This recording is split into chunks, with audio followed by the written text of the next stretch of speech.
Hey Impact teams, I am here with the last video update and the announcement of the winner of the 3D printer right after this.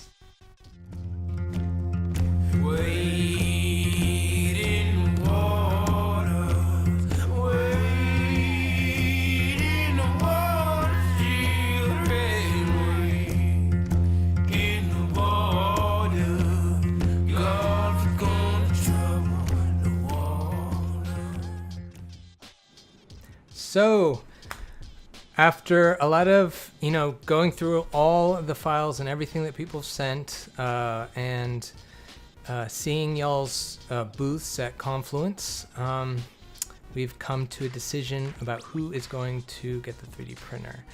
There was some amazing technology that y'all brought forth and started, like sensors, data collecting. But you know what? I got a drone recently and I have been using that for everything. It's so much fun.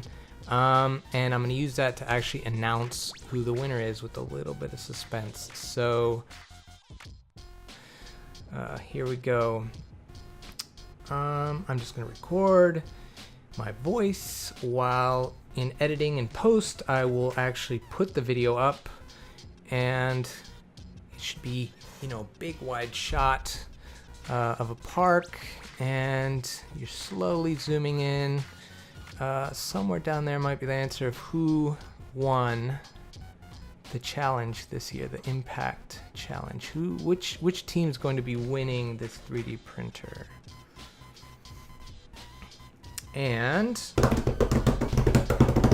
can't do a great drum roll. San Antonio Christian High School is the winner. Congratulations, guys.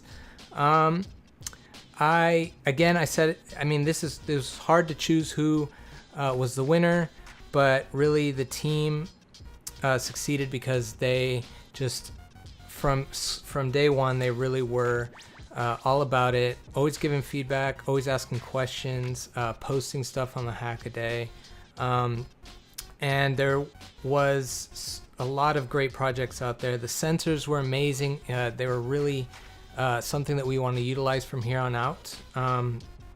And I want to say to all the runners up or all the other teams out there, if you want, I am offering a letter of recommendation if you want for college or university, because I think everybody really did well. And I would also like to invite everybody, whenever you get the chance, come to the makerspace that we have downtown. It's just a great space where if you want to learn more about 3D printing, work with me over the summer as well to continue this project. That's really where our base of operations is going to be, is at the makerspace. It was called 10-Bit Works, but they just changed their name to Republic of Makers, which I really like. Keep in contact. Have a great summer. I hope to see maybe some of you next year. The project was so much fun, and every year it's just going to grow and grow and grow. And the things that you do this year hopefully are going to evolve next year, and so on and so on and so on. So everybody have a great summer, and congratulations to SA Christian High School.